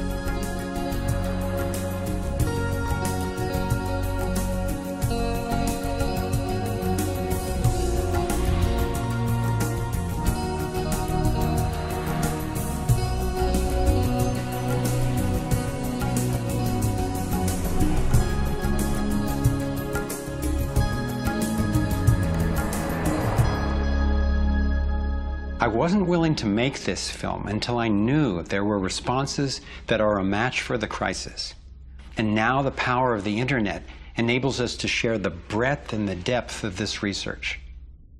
We've spent years creating a vast website, thrivemovement.com, that brings it all together and makes the information and what we can do about it accessible to everyone.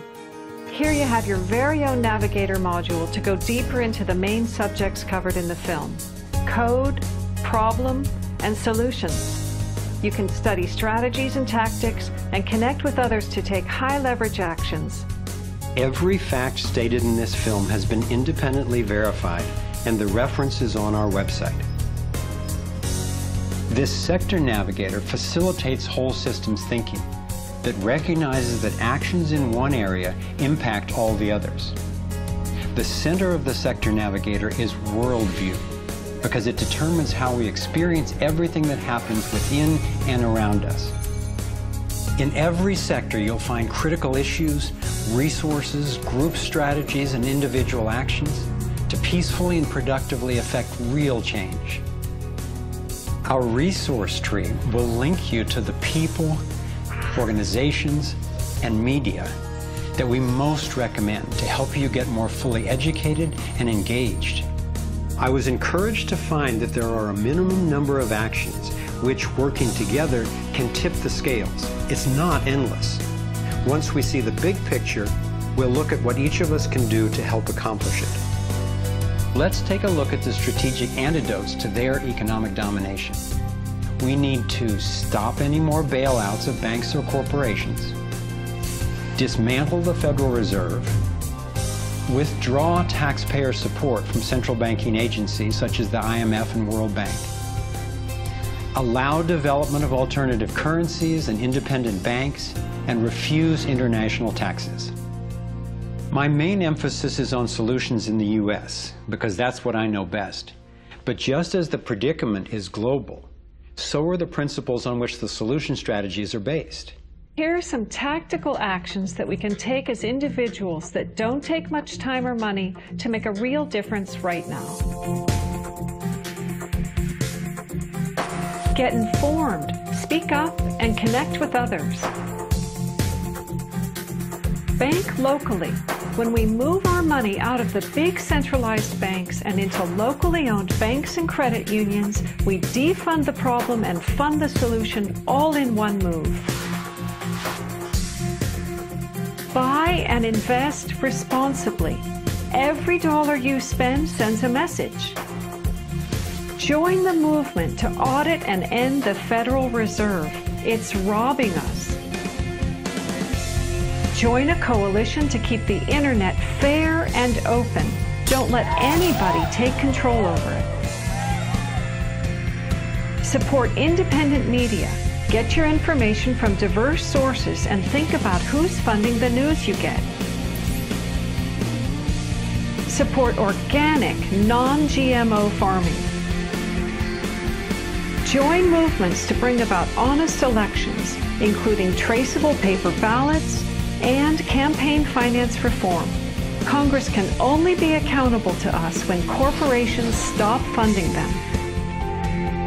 Advocate for renewable and new energy technology. Bring the conversation about free energy out into the open.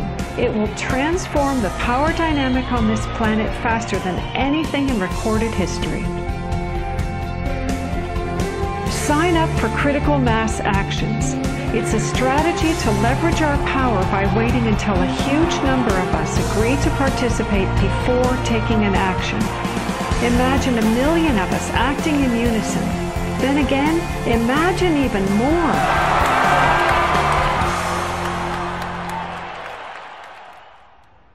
I've been inspired by how many grounded solutions and real-life problem solvers there actually are. Akila Sherrills is one person whose work especially touched me. He helped broker a gang truce between the Crips and Bloods. One of the things that we discovered in the process of waging peace in the neighborhood was that conflict is healthy. You know, it's unresolved conflict that actually leads to violence. When we first launched the peace treaty, we had a lot of success in our first year. Gang homicides dropped 44% in the neighborhood based upon our actions. Akila describes what happened when two rival gang leaders finally met after the truce. The brother came up to him and told him, man, look, I know you got some hard feelings for me. You know, maybe I got some hard feelings for you. He said, but because of this truce, man, he said, I'm willing to put all of that to the side. And he stuck out his hand. He hugged him and he said he closed his eyes because he was preparing for a sharp, a knife to enter his back. He was waiting for for a bullet, to be shot into his stomach. But he said after a few moments, he held that embrace. He realized that, that it was genuine. I believe that having a clear picture of our potential is as important as uncovering what stands in its way. So I want to take you to a possible world of the future. It's a world the elite would have you believe is an impossible pipe dream, but I'm convinced it's a world that is utterly within our grasp. We can create a world where people can thrive, where we can feel safe and secure. The air, water, and food are clean. A world where communities are capable of producing their own energy and food, and trade is open and fair. Rather than focusing on punishment, instead justice restores lives and losses. Insurance pays doctors to keep people healthy. Education is voluntary, serving the needs of individuals instead of corporations. We get honest feedback from independent media. There are no subsidies and no bailouts. Imagine that with an honest money system, little or no taxes, and low electric and fuel bills, you would have the money to pay off your home and car and be free to save and invest. You would enjoy more wealth, freedom, and security, all while working the same or probably less. Let's say I started a mutual fund for my neighborhood, and all the neighbors had stock, okay? And so they healed the environment and their stock went up in value. So instead of getting drained financially, they're making money. They're making money from things that make their kids safer and prevent the planet from dying. So you kind of have your cake and eat it too. Instead of working all week to make money and then coming home and trying to save the planet on the weekends, you can spend Monday through Friday making money saving the planet and then, go to the beach. This vision of a thriving world is based on what could be called the liberty perspective. There is a simple principle that underlies this approach: non-violation. Nobody gets to violate you or your property, and you don't get to violate anyone else, except in genuine self-defense. This is the one rule I've found that every single person agrees with, at least for themselves. I believe that non-violation is the true north of humanity's moral compass and our core navigating insight.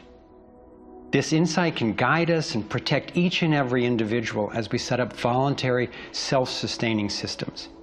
It is a way of living that I can stand for wholeheartedly and without reservation. I've been profoundly influenced by the work of Austrian economist Ludwig von Mises, who developed a whole philosophy and economic system based on the core ethic of non-aggression. Motivated by having witnessed the ravages of communism and fascism in Europe, he committed his life to finding a just way. He recognized that those systems, as well as socialism and even democracy, wrongly assume the rights of the collective, or the group, to be more important than those of the individual. I had always gone along with the view that more people will thrive if we consider the group's needs above the individual's, But when I took a closer look, I found it doesn't really work that way. In the name of what's best for the group, governments have been responsible for most of the war, death, and destruction on the planet. More than 200 million individuals were killed in the 20th century alone. So how would applying the principle of non-violation change this dynamic?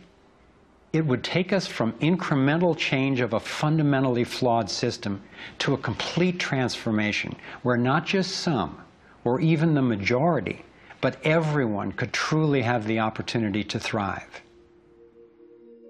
In order to implement the principle of non-violation, it makes sense to me to honestly re-examine our past, because it doesn't work to try to build a healthy living system on top of an unhealthy one.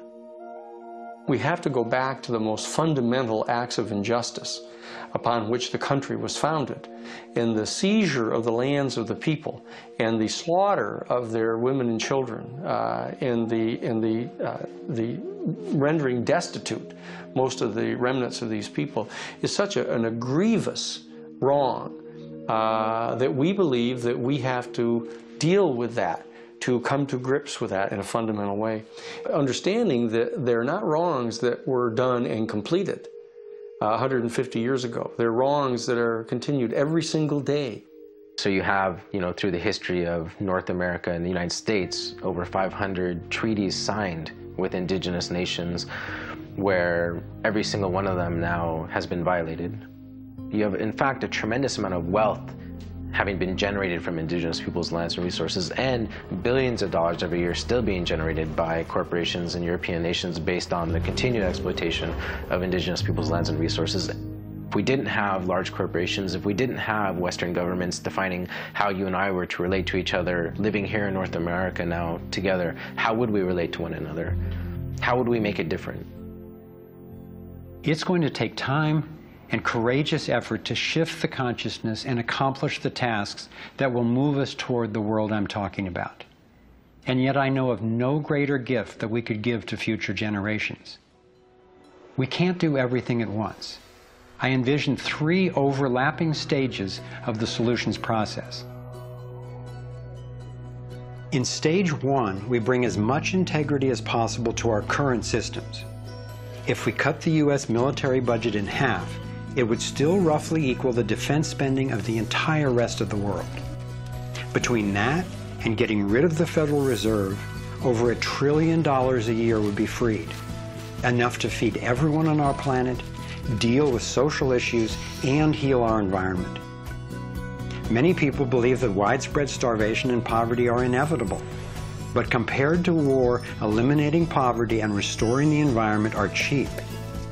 According to Lester Brown's Earth Policy Institute, it would take under $200 billion a year to restore the Earth's environment and meet global social goals. But this stage isn't the end goal of the liberty perspective. While stage 1 has a lot of the compassion typically associated with a liberal Democrat agenda, stage 2 reflects much of the wisdom of the traditional conservative worldview. In stage 2, we shrink government's role to protecting individual liberty and stewarding things we share in common, like ecosystems and the airwaves we use to communicate. As the system gains integrity and we move to sound currency, people will have enough money to have more control over everything that affects them. Stage 3 grows out of the increasing freedom that people gain in stages 1 and 2, as they have more money and more time. There is no involuntary tax and therefore no involuntary governance. There's no monopoly on force. There are rules, but no rulers. Rigorously protecting individual rights turns out to be key for honoring our interdependence. We can be distinct and unified at the same time. As utopian as this can sound at first, I've been thrilled to see how much practical thinking has been done to deal with tough issues like healthcare, crime, and education. These 3 stages validate the best of both the liberal and conservative perspectives that have divided us for so long, and then reconcile them at a new level, around non-violation, a core ethic we all share. Stage 3 honors human incentive and finally includes the rights of not just many, not just most, but everyone. The Torus provides a template for a society based on integrity and wholeness. It conserves what's working. It has built-in feedback so it can self-correct and innovate to maintain balance. We can apply these and other features of the Torus dynamic to our human social systems. I truly believe that aligning consciously with the fundamental life energy pattern at every level, physical, emotional, mental, interpersonal, and environmental, is ultimately the art, the science, and the celebration of love. And that's what we're here to learn. The fundamental insight of our interconnectedness changed the way I approach everything. In my own life, I found a practical expression of this philosophy in the modern, nonviolent martial art of Aikido. It offers powerful guidance on how to respond effectively and non-aggressively to the global domination agenda. Morihei Ueshiba, its founder, taught that to practice Aikido, one must mimic the movements of atoms and galaxies. Just as free energy technology blends with the toroidal pattern to access unlimited power, Aikido, the way of harmony, blends with the energy of an attacker, redirecting it to peaceful resolution.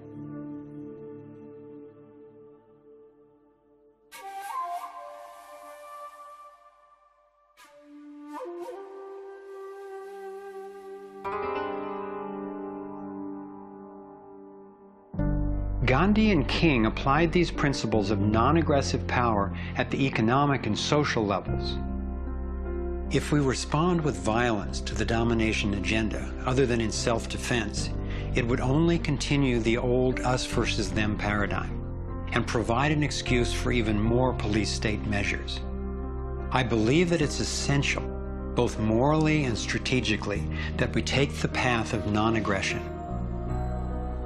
There is another aspect of the Torus that has profound implications for how we can respond to the challenges before us. It is the absolute stillness, the 0 point, that lies at the center of each toroidal system. I believe that you and I, as well as every other being, are Torus energy fields, centered by stillness and each connected to one another and to the boundless consciousness of a living universe. As much as I benefit from the experience of others, as highlighted here with the Navigating Insights, and as valuable as daily feedback is about what's really going on in the world, as we see with the vitals, I've come to recognize that our primary compass is our own inner guidance. As we learn to quiet the noise and amplify the inner signal, we can better hear the voice that naturally knows and offers wise direction. We have an entire inner life, a vibrant and lively inner life that is truly the navigator of the path that we take on the outside. If your inner life is the driver of how you show up in the world, it makes sense that if you want to have anything to do with where you're going, that you have to be in relationship to that inner life. You have to be in relationship to the driver. As we develop increased relationship to who's in the driver's seat, what happens is that there is a synergy. It's a symbiotic relationship that our inner lives are actually able to be more in tandem with where we're choosing to go, and we're able to get there. We're not nearly as insignificant in our impact as we think we are. In order to heal the world, we have to start telling a different story to ourselves. We have to start engaging in a different story with others. It's our collective story that manifests as the world. Humanity is now in a very interesting evolutionary phase in which we move from hostile, aggressive competition, which is the nature of young species, into a more mature mode of cooperation, collaboration.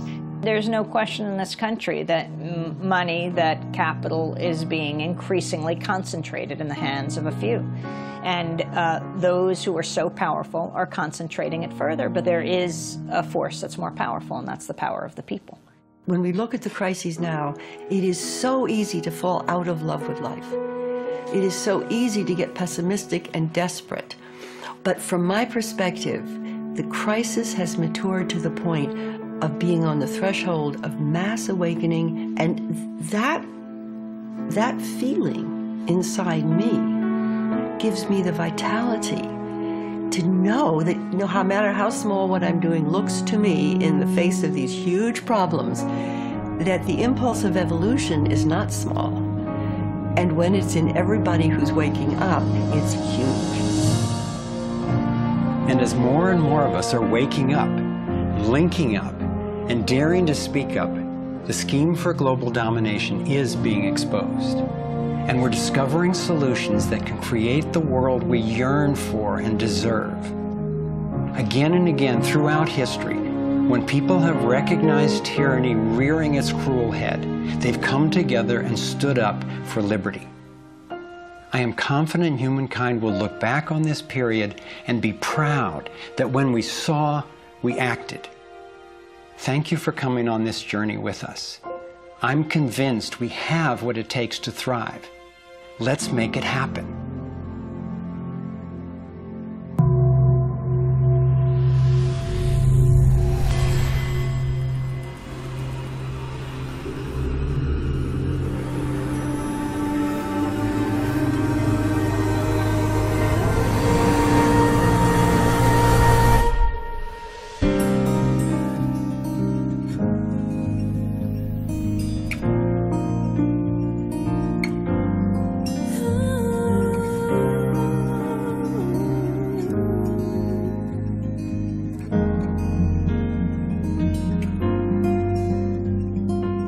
Cycles repeating, the earth is speaking, saying time has come.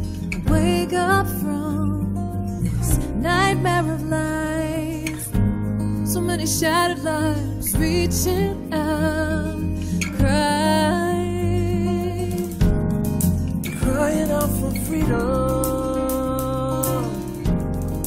crying out for love. Carried by the current, till we stand side by side on the brink of a brand new dawn. We come together while the waters rise. There's a stirring deep inside, deep inside. We come together to stand up for our lives. What on earth does it take to thrive? While we've been sleeping, hearts were beating so much closer than we ever knew. Beneath the noise, there is an inner voice whispering, clear and true. The veils are finally lifting, our ways becoming clear. There's a dream without a limit, and a vision so strong, every person knows they belong. Come together while the waters rise. There's a stirring deep inside, deep inside. We come together to stand up for our lives. What on earth does it take to thrive? Come together while the waters rise.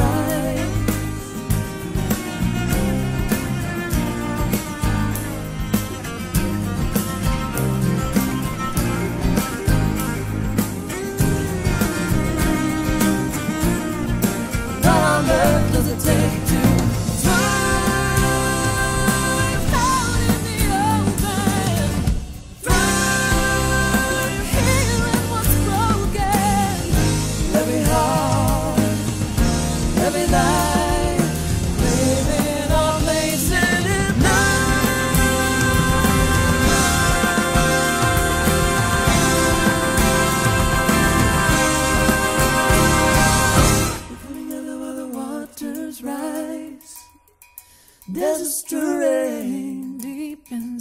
inside, deep inside, come together to stand up for our lives. We all have what it takes to thrive. We come together while the waters rise. There's a stirring deep inside, deep inside. We come together to stand up for our lives. We all have what it takes to thrive. Come together while the waters rise. There's a stirring deep inside, deep inside. We come together to stand up for our lives. We all have what it takes to thrive. Come together while the waters rise. There's a stirring deep inside, deep inside. Come together to stand up for our lives. We all have what it takes to thrive. We all have what it takes to thrive. We all have what it takes to thrive.